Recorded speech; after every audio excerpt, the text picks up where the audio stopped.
Some people break because life gives them more than they can carry.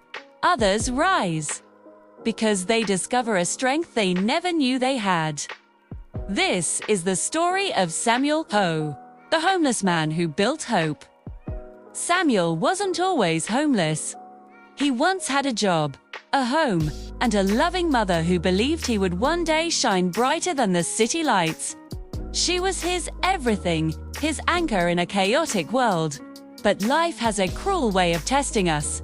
When his mother passed away, Samuel's world shattered. A deep, consuming depression took hold, pulling him under like a relentless tide. He lost his job.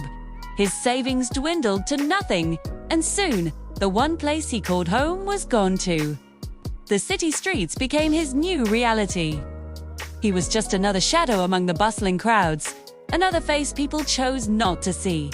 He was evicted from his small apartment, the door closing on his past life with a final, hollow click. He found shelter under cold, unforgiving bridges, the sound of traffic overhead a constant reminder of the world moving on without him. Meals came from trash bins, searching for discarded scraps that others had thrown away. The shame was a heavy cloak, but hunger was a sharper pain. People rushed past him, their eyes averted, their faces blank. He was invisible. Each night, curled up against the cold concrete, he'd whisper to the stars, "Mom, I'm trying. I'm really trying." But deep inside, a voice told him he had failed her, and worse, he had failed himself. One icy morning, the kind of cold that seeps right into your bones, Samuel sat shivering in an alley. He'd wrapped himself in thin layers of newspaper, a futile attempt to fight off the bitter wind. Just as he was about to give up, a young girl and her mother appeared. The girl, no older than 7, had kind eyes. She walked right up to him, holding out a foil-wrapped package. It was a warm sandwich. Her voice was soft, barely a whisper against the city noise, but her words were like a thunderclap to his soul. "Sir, you matter. You matter." 2 simple words. Who? He couldn't remember the last time someone had spoken to him with such sincerity, such unprompted kindness. He hadn't heard anything like it in years. Tears he didn't know he had left began to fall, mixing with the melting frost on his beard. He unwrapped the sandwich and ate it slowly, each bite a sacrament of hope. The warmth of the bread spread through him, but it was the warmth of her words that truly reached his frozen heart. In that moment, a tiny flicker of light ignited in the darkness. Maybe I still have a chance, he whispered to himself. That small act of kindness was the spark that would soon set his world ablaze with purpose. In the weeks that followed, Samuel started noticing a man who walked the same route every day. He was middle-aged, always dressed in a sharp suit, and carried an air of quiet confidence. This was Mr. Cato, a local business owner. Samuel would often be scribbling in a tattered notebook he'd found, his only escape from the harsh reality of the streets. One afternoon, instead of just walking by, Mr. Carter stopped. He looked at Samuel, not with pity, but with genuine curiosity. "I've seen you writing in that old notebook for weeks," he said, his voice calm and steady. "What do you write?" Samuel froze. He hesitated, clutching the notebook to his chest. It was his most prized possession, filled with his secret world.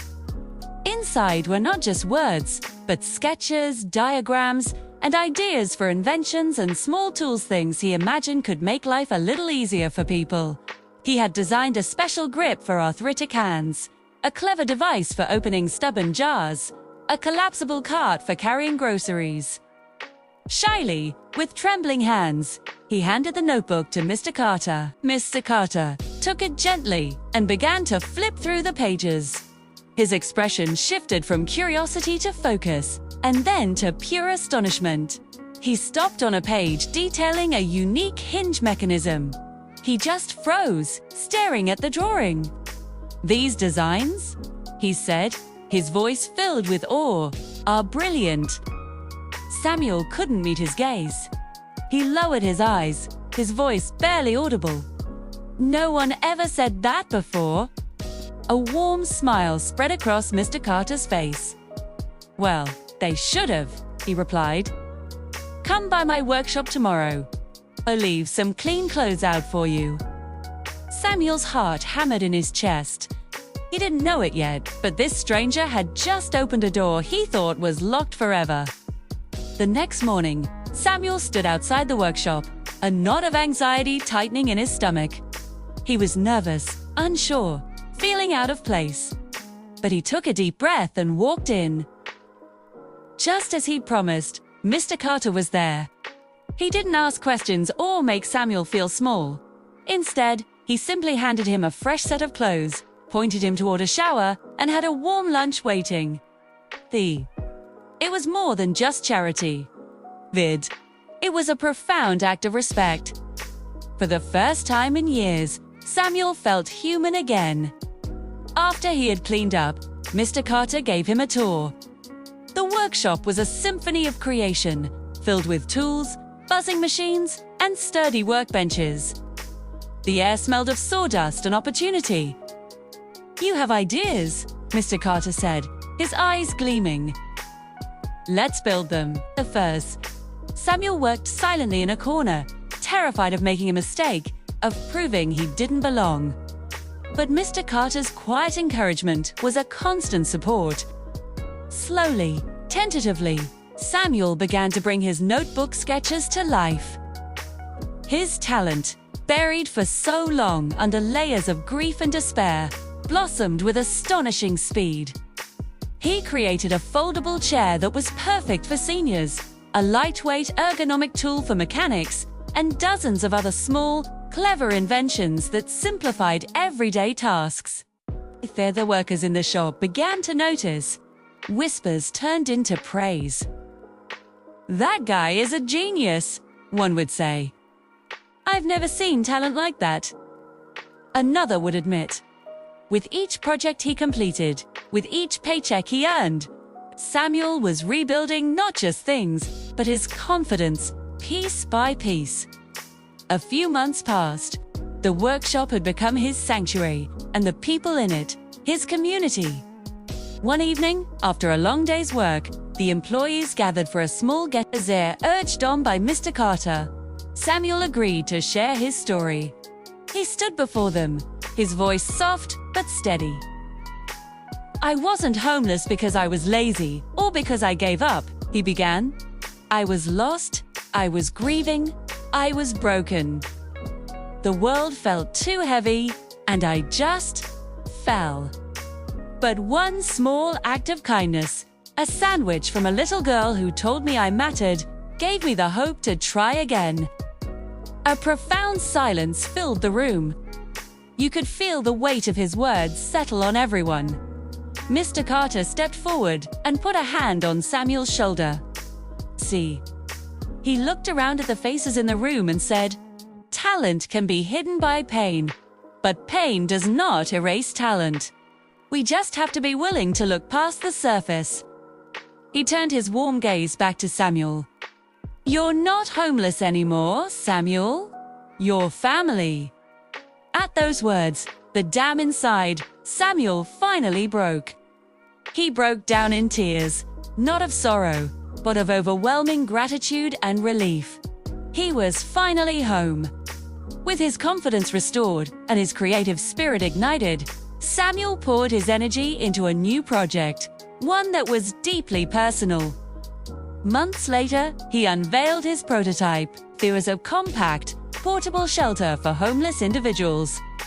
It looked like a large suitcase, but unfolded in minutes into a small, sturdy tent. It was waterproof, insulated against the cold, and most importantly, it was designed to be extremely affordable to produce. Mr. Carter was astonished.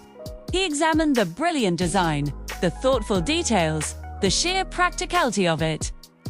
"Samuel," he said, his voice thick with emotion, "this could save lives." Patented the invention together. The response was immediate and overwhelming. Within months, charities, city governments, and humanitarian organizations were requesting thousands of units. Samuel's invention, born from his own suffering, spread across cities and then across countries. News stories showed his shelters providing protection, warmth, and a measure of dignity to people who once slept exposed on cold, hard streets. One night, watching a report about his shelters being deployed in a snowstorm, Samuel looked up at the sky and whispered, "Mom, I finally did something good." Those were the earnings from his invention. Samuel didn't buy a fancy car or a big house. Instead, he opened his own organization. He called it the Hope Makers Foundation, with the motto, "Because no one should face the storm alone." His mission was simple: to give others the same chance he had been given. He actively hired homeless individuals, providing them with training, a steady job, and a supportive community to help them rebuild their lives. A reporter once asked him during an interview, "Samuel, it's an incredible story. 2. How did you rise from the streets to build all of this?" Samuel smiled, a gentle, knowing smile. "It wasn't that complicated," he replied.